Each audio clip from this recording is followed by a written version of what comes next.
সবাইকে good morning. আর একটা নতুন ব্লগে সবাইকে স্বাগত জানাই। এই যে কফি খাবো, কফি খেয়ে আজকের বেরোবো। আজকের আমার শ্বশুরবাড়িতে পুজো আছে, বিশালাক্ষী পুজো। দেখতে দেখতে আমরা চলেও এসেছি। এটা আমাদের প্রাইমারি স্কুল, একদম প্রাইমারি স্কুলের পাশেই আমাদের গেট ভেতরে ঢোকার জন্য। আজকের আমরা এসেছি আমার বাড়ির পুজো, বিশালাক্ষী পুজো, আমাদের পুরনো বাড়িতে, আর একটু দূরে। আর শ্বশুর সাথে বেরিয়ে ওখানে বাড়ি করেছেন। আমাদের পুরনো বাড়িতেই বিশালাক্ষী মন্দির আছে, ওখানেই পুজো। বাড়িতে গেস্ট প্রচুর, আমার দাদা শ্বশুর আর দিদি শাশুড়ির স্মৃতি মন্দির। আর এই আমার শ্বশুর বাড়ি। আর কি সুন্দর লাগছে, কাগজ ফুলের কালারটা একদম ডিপ রানি কালার, আর বেশ থকা থকা ফুলও ফুটেছে। শ্বশুরবাড়িতে প্রচুর গাছপালা, আর জবা গাছগুলোকে কি সুন্দর কাটিং করে রেখেছে, ভারী সুন্দর লাগছে। তারপরে রান্নাঘরে এসে দেখছি এখানে টিফিন বানানো হচ্ছে, লুচি হচ্ছে আর আলুর তরকারি হয়ে গেছে। পিসিমণি এই যে দলায় বসে বসে গল্প করছে সবার সঙ্গে। টিফিন খাওয়ার পরে বাগানে গিয়ে দেখলাম একটা বিশাল বড় বিচা কলার কাঁদি। ভাবলাম আজকে ছেচকি বানাবো। আর সবাই এখানেই যে আমরা সবজি কাটছি, সব বাগানেরই সবজি। আর এক পাশে টিফিন খাওয়া হচ্ছে, এক পাশে সবজি কাটা হচ্ছে। যে সবাই মিলে আমরা আজকের এই বাইরেই রান্না করব। আমরা সারা বছর অপেক্ষা করে থাকি এই দিনটার জন্য। এই দিনে সবাই আমরা একসঙ্গে আসি। এই যে আমি কলা কাটছি ছেচকি বানাবো বলে। বেগুন, লাউ চোখা আর কলা দিয়ে ছেচকি সবাই খুব পছন্দ করে। আজকে অনেক কিছুই রান্না করব। 4-5 জন মিলে সব সবজি কাটছি। কেউ এঁচড় কাটছে, কেউ ওলকপি কাটছে, কেউ কলা কাটছে। ভালো করে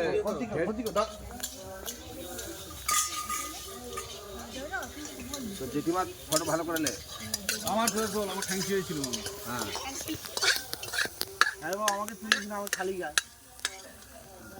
ও কিচ্ছু করার নেই, উঠে যাবে। আজকে আমাদের বাড়িতে পুজো। হ্যাঁ, বিশালাক্ষী পুজো। সবাই আমরা একসঙ্গে উপস্থিত আছি বাড়িতে। আমাদের বাড়ির জামাইবাবু, কাকু, আমরা সবাই এই যে বাইরে সবাই মিলে আনন্দ করে রান্না করছি আজকে। এইটা কি করব দেখুন, বড় গরম হোক। দেখুন যে অনেক কিছু মেনু হচ্ছে। উচ্ছে ভাজা হচ্ছে, তারপর শুশনি শাকের ভাজা, তারপর হচ্ছে ফুলকপি মটরশুঁটি দিয়ে ডাল, তারপর ছেচকি ভাজা, তারপর ইঁচড়ের তরকারি, আমের চাটনি, পাঁপড় ভাজা, ডাল হচ্ছে। ডালটা কেমন হচ্ছে দেখ, ডাল খেলে ভুলতে পারবি না একদম। খাওয়া দাওয়ার পরেই আমাদের এই যে ডাব কাটা হচ্ছে। আমাদের বাড়ির জামাইবাবু, আমার মেজো দেওরের জামাইবাবু আর আমার মেজো জায়ের ভাই দুজনে মিলে এই যে ডাব কাটছে। আমরা তো 20-22 জন গেস্ট আছি, সবাই মিলে এই যে ডাব খাবো। অনেক দিন পরে কিন্তু খড়ের বাড়ি দেখলাম। কি সুন্দর ধান ক্ষেত, চারিদিকে সবুজ, এগুলো গ্রামের সৌন্দর্য, বেশ ভালো লাগে। আর আমার শ্বশুরবাড়িতে প্রচুর সবজি, মূলা শাক, পালং শাক, নোটের শাক, আর এগুলো পিড়িং শাক। পিড়িং শাকের কি সুন্দর হলুদ হলুদ ফুলও হয়েছে, চারিদিকেই সবুজ। কেউ গাছে উঠতে জানে না, এই জন্য দুটো সিঁড়িকে যোগ করে যে উঠে ডাব পাড়ছে। আমার শ্বশুরবাড়িতে প্রচুর নারকেল গাছ, 40-45টা নারকেল গাছ আছে, প্রচুর ফলের গাছ আছে। আজ কয়েকদিন পরে ওয়েদারটা ভীষণ ভালো, প্রায় 1 সপ্তাহ একদম মেঘলা ওয়েদার। আজকে বেশ ঝলমলে রোদ বেরিয়েছে। এই যে দূর থেকে সবাই বসে বসে ডাব পাড়া দেখছে। এটা একটা কুল গাছ, বিলেতি কুল, প্রচুর কুল হয়। গাছটা বড় ছিল, কেটে দেওয়া হয়েছে। এখনও কুল পাকেনি, এখনও মিনিমাম 20-22 দিন পরে পাকবে। খুব টেস্টি হয় কুলগুলো, একদম হলুদ হয়ে যায় পেকে। পুজোটা অনেক আগে পড়েছে। কত বড় বড় হয়েছে কুল।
নমস্তুতি মহিষগ্নি মহামায়ে চামুণ্ডে মুন্ডমালিনী ভাইররোগ বিজয়ং দেহি দেবী নমস্তুতি। ভিডিওটি আজ এ পর্যন্তই, আবার পরের ভিডিওতে দেখা হবে। সবাইকে গুড নাইট।